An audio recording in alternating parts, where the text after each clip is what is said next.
சுல்பி அவர்களுக்கு special congratulation. ரொம்பவே சிறப்பா பாடல்களுக்கு மெட்ட அமைச்சிருக்காரு. மற்றும் பொதுவா ஒரு படத்துல ஒரு டைரக்டர் இருந்தாலே எந்த அளவுக்கு அவருடைய கிரியேட்டிவிட்டி பவர் இருக்குங்கிறது நம்ம எல்லாருக்குமே தெரியும். இந்த படத்தை பொறுத்த வரைக்கும் இரட்டை இயக்குனர். அடுத்தபடியாக தமிழ் திரைப்பட இயக்குநர்கள் சங்கத்தின் தலைவர் திரு விக்ரமன் அவர்களுக்கு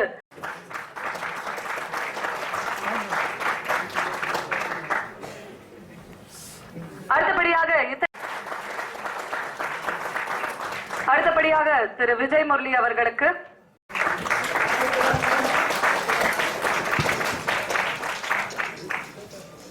நம்ம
நமது படத்தோட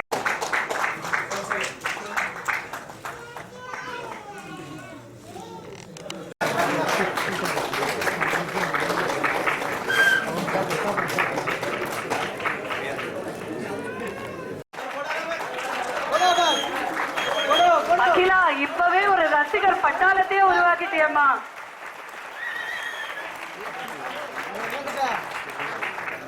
நடிகர் திரு வாசுதேவன். எல்லாருக்கும் வணக்கம். இந்த விழா இதுவரைக்கும் நான் பார்த்த விழாக்களிலேயே ரொம்ப டிஃப்ரெண்டாக சிறப்பாக இருக்குன்னு சொல்லலாம். எப்படின்னா இது வரைக்கும் இந்த மாதிரி விழாக்களில் அந்த படத்தில் பங்கு பெற்றவர்களுக்கு பொன்னாடை போர்த்துவாங்க, வாழ்த்த வந்தவர்களுக்கு பொன்னாடை போர்த்துவாங்க. ஆனால் ஃபர்ஸ்ட் டைம் வந்தவங்களெல்லாம் கூட கூப்பிட்டு பொன்னாடை போர்த்திருக்காங்க. இன்னும் இந்த மீடியா பீப்புள் மட்டும்தான் பாக்கின்னு நினைக்கிறேன். அவங்களுக்கும் பொன்னாடை போத்துட்டிங்கன்னா அந்த வகையில் இது ரொம்ப சிறப்பான ஒரு நிகழ்ச்சியாக இருக்கும். நம்ம எல்லாருக்குமே நம்முடைய அப்பா அம்மா பார்த்தீங்கன்னா நமக்கு மட்டும்தான் பிடிக்கும். நம்ம அண்ணன் தம்பி சொந்த பந்தம் எல்லாமே கூட நமக்கு மட்டும்தான் பிடிக்கும். ஆனால் குழந்தைகள் மட்டும்தான் எல்லாருக்குமே பிடிக்கும். இந்த படத்தில் ஒரு குழந்தைய மையமாக வச்சு எடுத்திருக்காங்க.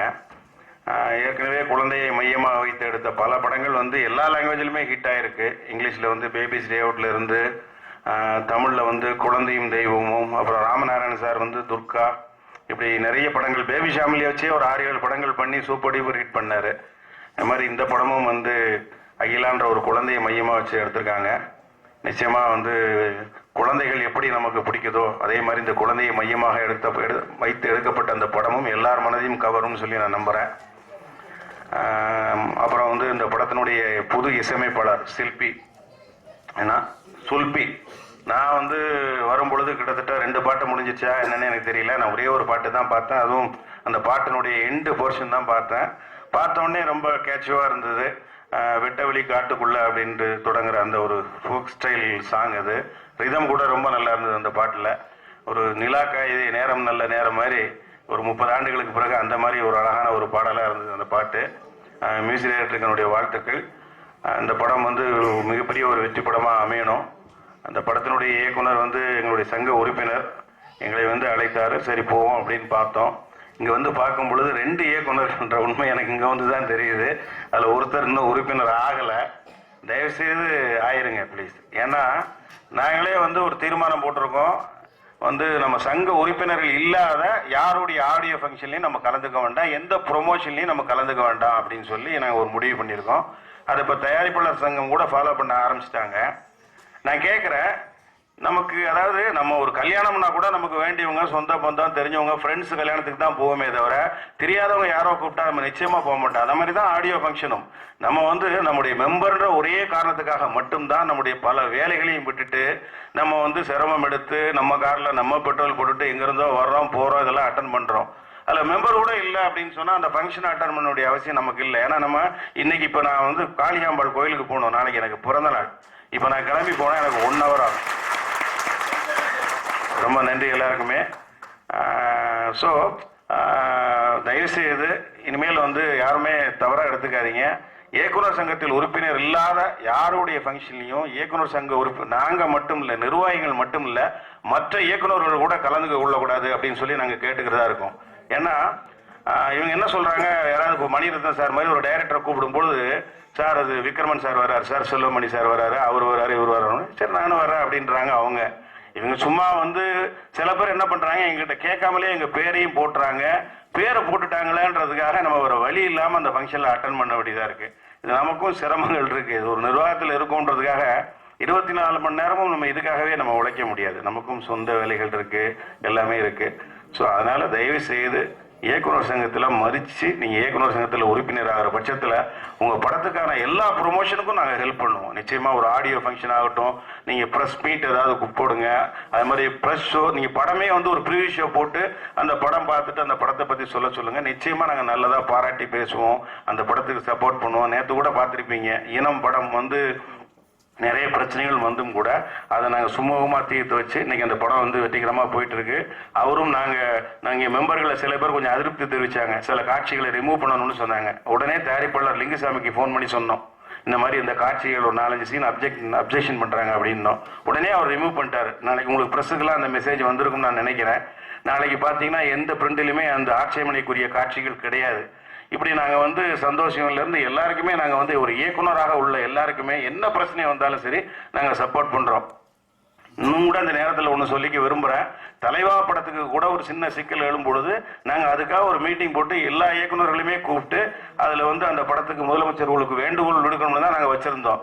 பட் மற்ற சில சங்கங்களை சேர்ந்தவர்களும் வேறு சிலர்களும் தயாரிப்பாளர் சைட்லையுமே அந்த படத்தினுடைய ப்ரொடியூசரே என்ன சொல்லிட்டாருன்னா, சார் நாங்கள் சுமூகமாக இதை அப்ரோச் பண்ணிட்டு இருக்கோம், அதனால நீங்கள் பண்ணி இதை ஒரு சீரியஸ் ஆக்கி வேற மாதிரி ஒரு அரசுக்கு எதிரான ஒரு நிலைப்பாடு மாதிரி காமிச்சிடாதீங்க, அது தவறாக போயிடும், அதனால வேணாம் அப்படின்ட்டாரு. அதனால தான் நாங்கள் அவர் சொல்றதும் எங்களுக்கு அப்புறம் நியாயமாகப்பட்டது. நம்ம ஏதோ ஒரு ஸ்டெப் எடுக்க போய் அது வந்து ஏதோ அரசுக்கு எதிரான ஒரு நிலையாயிடக்கூடாதுன்றதுக்காக தான் அதை சைலண்டாக விட்டோம். இப்படி எங்களால் முடிஞ்சு எல்லா படங்களும் ரிலீஸ் ஆகிறதுக்கு எங்களால் முடிஞ்ச ஒத்துழைப்பு பண்ணுறோம். எல்லா இயக்குநர்களுக்கும் தொழில் பாதுகாப்புக்கும் நாங்கள் மேக்ஸிமம் இது பண்ணுறோம். உதவி இயக்குநர்களுடைய சம்பளத்துக்காக நிச்சயமாக ஒரு நல்ல மரியாதையான சம்பளத்துக்காக நாங்கள் பேசியிருக்கோம். அதை உடனடியாக நிறைவேற்றதுக்காகவும் நாங்கள் போராடிட்டு இருக்கோம். விஜய் முரளி மாதிரி தயாரிப்பாளர் சங்கத்தில் இருக்கிறவர்களுக்கு நிச்சயமா தெரியும்னு நினைக்கிறேன். பட்டி தொட்டி எல்லாம் ரீச் ஆக போகுது. அகிலா முதலாம் வகுப்பு திரைப்படத்தின் ஆடியோ சீடியை திரு விக்ரமன் அவர்கள் வெளியிடுறார். மற்ற சிறப்பு அழைப்பாளர்கள் பெற்றுக் கொள்கிறார். பலத்த கைதட்டல்.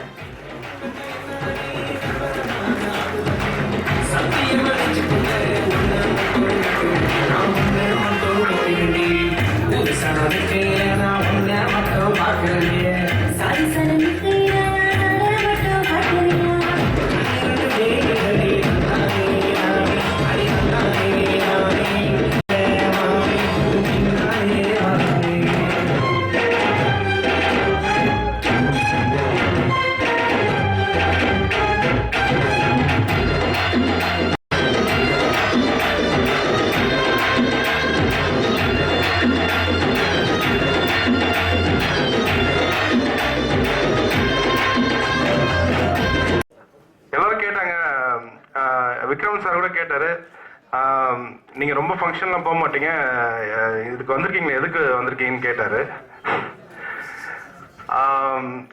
மியூசிக் டைரக்டர் வந்து என்னோட நண்பன். நல்லா ஒரு கரகோஷம் கொடுங்க.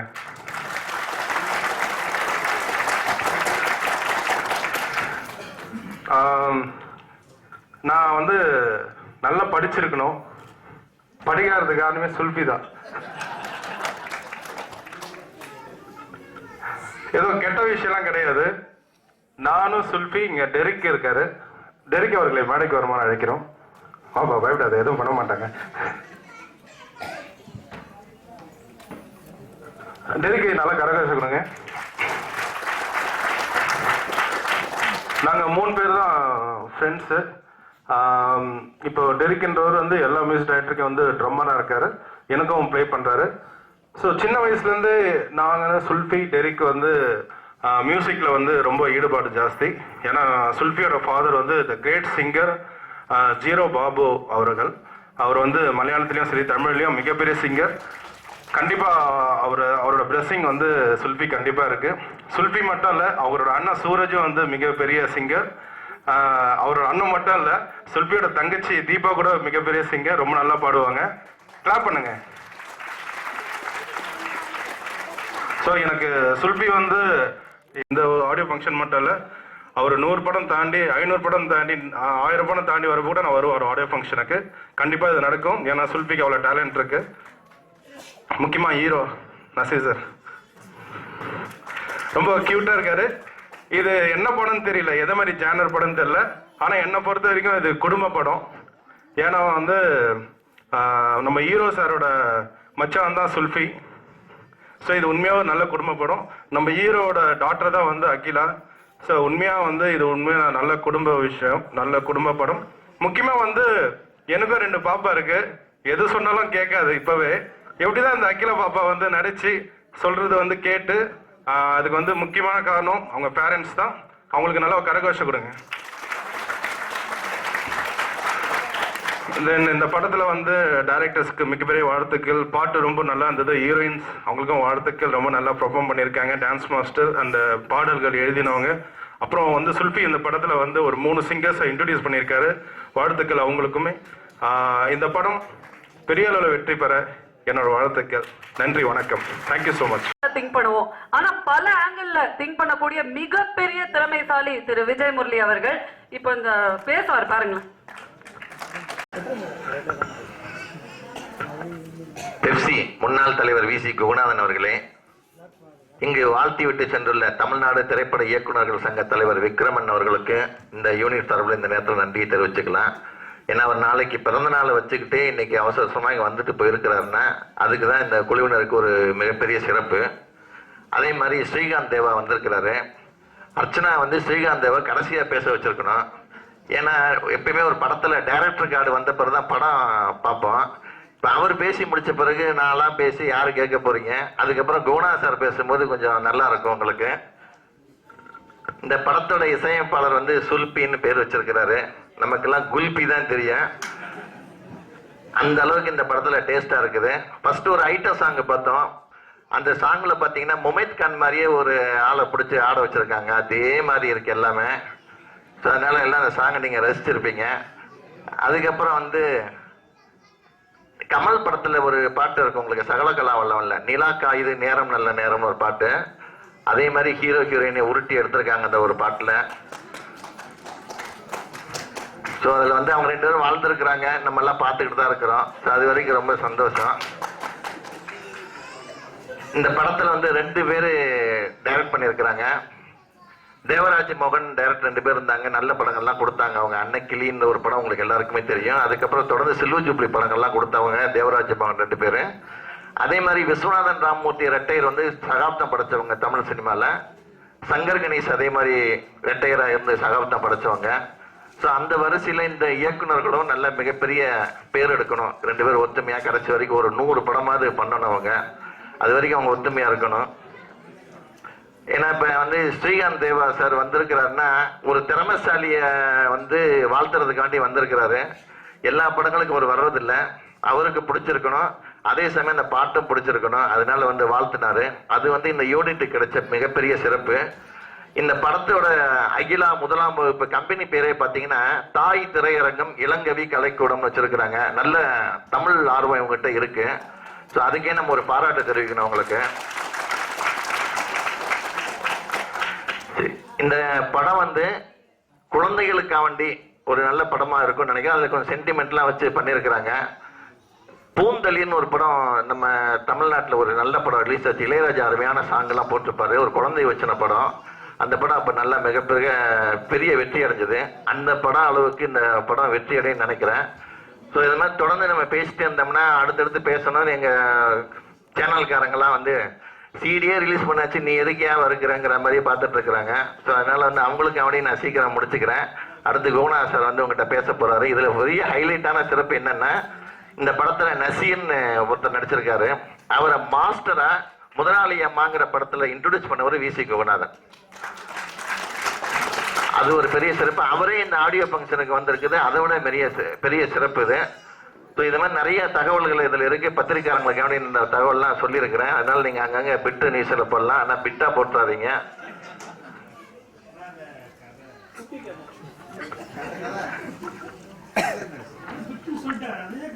அதே கதை தான். ஸோ உங்களுக்காண்டி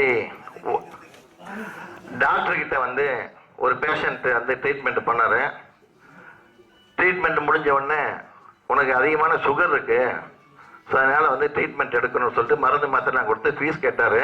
இந்த சுகர் எப்படி வருது டாக்டர் அப்படின்னு அவன் கேட்டான். இது வந்து பரம்பரையா வர்ற வியாதிப்பா, அதனால வந்து அது ஒன்றும் பண்ண முடியாது, உங்க முன்னோருக்கு இருக்கும் அப்படின்னாங்க. அப்படின்னா ஃபீஸ் எங்க முன்னோர்கிட்ட வாங்கிக்கோங்க, அவர் கொடுத்தது தானே, எங்க தாத்தா உயிரோட தான் இருக்காரு, அவர்கிட்ட போய் வாங்கிக்கோங்க அப்படின்னானா. ஏன்னா பரம்பரை சொத்து வந்து அதாவது நகை இடம் மட்டும் இல்லை, இந்த மாதிரி எங்களை மாதிரி வழுக்கத்தலையும் பரம்பரையா விட்டுட்டு போயிடுறாங்க. இப்போ நாங்கள் வந்து நின்னோம்னு வச்சுங்க, 2 லைட்டு நிற்கிற மாதிரியே இருக்கும். என்னோட லைட்டை போட்டிங்கன்னா உங்களுக்கு முகமெல்லாம் இங்கே ஃப்ரண்ட்டில் இருக்க முகமெல்லாம் ரொம்ப பிரகாசமாக இருக்குது. ஏன்னா ரிஃப்ளெக்ஷன் அந்த மாதிரி இருக்குது. இது ஏற்கனவே ஒரு சொன்ன கதையை ஒன்று சொல்கிறேன். ஏன்னா எல்லாம் புதுசாக நீங்கள் வந்திருக்கிறீங்க. ஏன்னா தயாரிப்பாளரை வந்து பாராட்டுறதுக்கும் இந்த படம் மிக சிறப்பாக அமைகிறதுக்கும் நண்பர்களும் உற்றார் உறவினர்கள்லாம் வந்திருக்கிறீங்க. இந்த கூட்டம் எப்பயுமே வந்து தேட்டருக்கு வரணும். ஆடியோ ஃபங்க்ஷனோட நீங்கள் நின்றக்கூடாது. திருட்டு விசிறிலையோ இன்டர்நெட்லயோ திருடுதனமா படம் பார்க்காதீங்க. ஏன்னா இந்த படத்தோட உழைப்புக்கு பின்னாடி 100 குடும்பம் இருக்குது. ஒவ்வொரு குடும்பமும் சினிமாக்காரன் வந்து பசி தூக்கம் மறந்து, பொண்டாட்டி பசங்களை மறந்து, ஊரை மறந்து, வெளியூர்ல எல்லாம் போய் காத்துலையும் மலையிலையும் வெயில்லையும் பாடுபட்டு அவன் படம் எடுத்தாதான் நாம ஏசி தியேட்டர்ல உட்காந்து கைத்தட்டி நம்ம நல்லா ரசிக்கிறோம். ஸோ அந்த 100 குடும்பங்களோட வாழ்க்கை வந்து உங்க கையில தான் இருக்கு. ஒவ்வொரு படத்திற்கு பின்னாடி 100 குடும்பம் இருக்குது. அதனால அதை மனசுல வச்சுக்கோங்க. யாரோ படம் எடுக்கிறாங்கன்னு நினைச்சிட்டு நீங்க வந்து திருட்டு விசிறியோ இன்டர்நெட்லயே பார்க்காதீங்க. பப்ளிக் தியேட்டர்ல போய் காசு கொடுத்து படம் பாருங்க. அது உங்களுக்கு வந்து நீங்க ஒரு 100 குடும்பத்தை வாழ வைக்கிறதுக்கு சமம் ஒவ்வொரு படத்துலையும். இது வந்து ஒரு சின்ன ஜோக்கு மட்டும் சொல்லிட்டு போயிடுறேன். நீங்க புதுசா வந்தவங்களுக்கு தெரியாது, ஏற்கனவே இருக்கவங்க தெரியும். அதனால யமதர்ம சபையில வந்து யமதர் வந்து சித்திரகுப்தனை பார்த்து கேட்டான், சித்திரகுப்தன் இன்னைக்கு யார் வந்திருக்காங்கன்னு கேட்டான். ஒன்னும் பெருசா கேஸ் இல்லை பிரபு, ஒரு 3 சூப்பர் ஃபிகர் வந்திருக்கு அப்படின்னா. அப்போ சரி அப்படின்னா நீ நகர்ந்துக்க, நான் விசாரிக்கிறேன்ட்டாரு. ஏன்னா எல்லாருமே சபலம் தானே. யமதர்மன் கேட்டாரு, முதல் பண்ண கேட்டாரு, நீ என்ன பண்ணன்னு கேட்டாரு. அது சொல்லிச்சு, கல்யாணத்துக்கு முன்னாடி நான் தப்பு பண்ணிட்டேன் அப்படின்னுச்சு. நீ நரகத்துக்கு போ அப்படின்ட்டாரு. இன்னொரு பொண்ணு வந்துச்சு, நான் கல்யாணத்துக்கு பின்னாடி தாங்க தப்பு பண்ணேன் அப்படின்னு சொல்லிச்சு, நீ சொர்க்கத்துக்கு போ அப்படின்னாரு. இன்னொரு பொண்ணு வந்துச்சு, நான் கல்யாணத்துக்கு முன்னாடியும் தப்பு பண்ணல, கல்யாணத்துக்கு பின்னாடி தப்பு பண்ணல, ஆனாலும் என்னை இங்க கூட்டு வந்துட்டாங்க அப்படின்னுச்சு. உடனே அவர் சொன்ன, நீ என் ரூமுக்கு போ அப்படின்னாரு. இதே மாதிரி சிரிப்பு தான் அங்கேயும் வந்துச்சு. ஆனா ஒரு குரூப் ரொம்ப நேரமா சிரிச்சுட்டு இருந்தாங்க. அவங்க யாரு, அவங்களை கூப்பிடு அப்படின்னாரு சித்திரகுப்தனை பார்த்து யமதர்ம. அவங்கெல்லாம் வந்தாங்க. நீங்கெல்லாம் யாரு அப்படின்னு கூப்பிட்டு வந்துட்டு பிறகு எங்களை யாருன்னு கேட்குறீங்க, தெரியாம கூப்பிட்டு வந்துட்டீங்கன்னா நாங்கள் அந்த 50 பேரும். என்னாச்சு சித்திரகுப்தான்னாரு. இல்லை பிரபு, இவங்க வந்ததுலேருந்து சந்தோஷமா சிரிச்சுக்கிட்டே இருக்காங்க அப்படின்னாரு. எல்லாத்தையும் காட்டினேன்னாரு இவரு. எண்ணெய் கொப்பரை காட்டினேன், சவுக்கடி காட்டினேன், மிளகாத்தூள் காட்டினேன், கருவட்டடுப்பு காட்டினேன், எதை பார்த்து இவங்க பயப்பட மாட்டேங்கிறாங்க அப்படின்னு சொன்னாரு சித்திரகுப்தன். அப்பெல்லாம் நீங்க யாரும் எங்கேருந்து வந்தீங்கன்னா, நாங்கள் இந்தியாவிலேருந்து வந்திருக்கோம் அப்படின்னு. இந்தியாவிலேருந்து எங்கன்னாங்க, தமிழ்நாட்டிலேருந்து வந்திருக்கோம் அப்படின்னு. நீங்களாம் என்ன தொழில் செய்யறீங்கன்னாங்க. நாங்களாம் ஏற்கனவே படம் எடுத்த தயாரிப்பாளர்கள் அப்படின்னாங்க. இதை விட கஷ்டத்தெல்லாம் நாங்கள் படம் எடுத்து பார்த்துட்டோம், எங்களுக்கு இது பெரிய கஷ்டமாவே இல்லைன்னாங்க. நன்றி, வணக்கம்.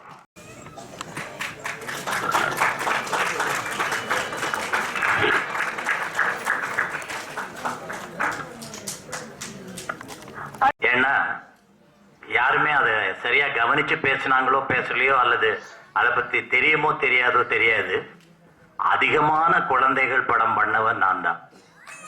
முதல்ல கண்ணே பாப்பால ஆரம்பிச்சு கனிமுத்து பாப்பாக்கு வந்து தெய்வ குழந்தைகள் பண்ணி, அதுக்கப்புறம் சங்கர் குரு பண்ணி ஷாலினி வச்சு, சங்கர் குரு தமிழ் தெலுங்கு, அப்புறம் மைக்கேல் ராஜ் அதுவும் ஷாலினி, அது தமிழ் தெலுங்கு ஹிந்தி 3 லாங்குவேஜ் இல்லாம 7-8 லாங்குவேஜஸ்ல அது பண்ணப்பட்டது. இப்படி குழந்தைகள் படமாவே பண்ணிட்டு வந்து தொடர்ந்து அந்த குழந்தைகள் படங்கள் எதுவுமே தோல்வி அடையல. அதை விட முக்கியமான செய்தி என்னன்னா, நான் சினிமாவுக்காக முதல்ல எழுதின கதை இங்கிலீஷ் படம் பேரண்ட் ட்ராப்ங்கிற படத்தை பார்த்து குழந்தையும் தெய்வம்னு ஏவிஎம்ல எடுத்தாங்களே, அந்த டைட்டில் நான் வைக்கல. ஆனா அதே கதையைத்தான் நான் குழந்தைகள் கதையா 2 குழந்தைகளை வச்சு கதையை எழுதி அந்த கதையை முதல்ல முக்தா சீனிவாசனுக்கு சொல்லி அவர் அந்த கதையை வாங்கி எனக்கு ஒரு 500 ரூபாய் அட்வான்ஸ் கொடுத்தாரு. அதுக்கப்புறம் தான் ஏவிஎம்ல இந்த மாதிரி குழந்தையும் தெய்வம் எடுக்கிறாங்க, அது பேரண்ட் ட்ராப் பேஸுங்கிறது தெரிஞ்சு அந்த கதையை டிராப் பண்ணாங்க. ஆக எதுக்காக இதெல்லாம் சொல்றேன்னா, சரியான முறைப்படி ஒரு குழந்தையை வச்சு ஒரு படம் எடுத்தால் அந்த படம் நிச்சயமாக வெற்றி பெறும், அது தோல்வியை நிச்சயமாக தழுவாது. அகிலா என்கிற படத்தில் இந்த படத்தை ட்ரெய்லர் பார்க்கும்போது ஒரே ஒரு சின்ன எனக்கு மனசுல பட்டது என்னன்னா, அந்த படம் குழந்தைகளை பற்றிய படம், ஒரு குழந்தையை பற்றிய படம். இந்த பாடல்கள் எல்லாம் ஓகே, கமர்ஷியலா வேணும். ஆனா அந்த குழந்தைய பற்றிய சில காட்சிகளாவது ட்ரெய்லர்லயோ அல்லது எதுலயோ கொஞ்சம் அதிகமா இருந்திருக்கணும். ஏன்னா குழந்தைய பற்றிய படம்ங்கிறது பத்திரிகை நண்பர்களுக்கு புரியுற மாதிரி அந்த அதுல இருந்து ஏதாவது ஒரு சில காட்சிகளோ 1-2 காட்சிகளோ இருந்திருந்தா தான் அது அகிலா 1ஆம் வகுப்பு என்பதற்கு சரியாக இருந்திருக்கும் என்பது என்னுடைய அபிப்பிராயம். அதை தயவு செய்து செய்ய முடிந்தால் இனிமேல் வருகின்ற தியேட்டருக்கு போற ட்ரெய்லர் அல்லது டிவிக்கு போற ட்ரெய்லர்லையாவது அந்த குழந்தைக்கு முக்கியத்துவம் கொடுக்கிற சில காட்சிகள். ஏன்னா ட்ரெய்லரை பார்த்தா படம் பார்க்கறதுடைய ஒரு முன்னோடி தான் அது. அதை பார்க்கும் போதே படத்தை பத்தி புரிஞ்சுக்கணும். ஆகவே இனி ரிலீஸுக்கு தான் காத்திருக்கிறது. சோ பத்திரிகை நண்பர்களே, இந்த படத்தை பற்றி நான் உங்களுக்கு சொல்லி இருக்கிறேன். குழந்தையை பற்றி இல்லை என்றாலும் இது ஒரு குழந்தை படமா இருக்கின்ற காரணத்தினால் அதை பேஸ் பண்ணி நீங்கள் கொஞ்சம் அதை பத்தி பிரச்சாரம் செய்து அதை பத்தி பரப்புரை பண்ணி அதை பத்தி உங்க பத்திரிகைகள் எழுதி அந்த படத்துக்கு ஆவணம் செய்து கொடுத்து ஊடக நண்பர்களும் அதற்கு ஆவணம் செய்து கொடுத்து அந்த படம் பெரு வெற்றி அடைய அந்த தயாரிப்பாளர் மீண்டும் பல படங்களை எடுக்க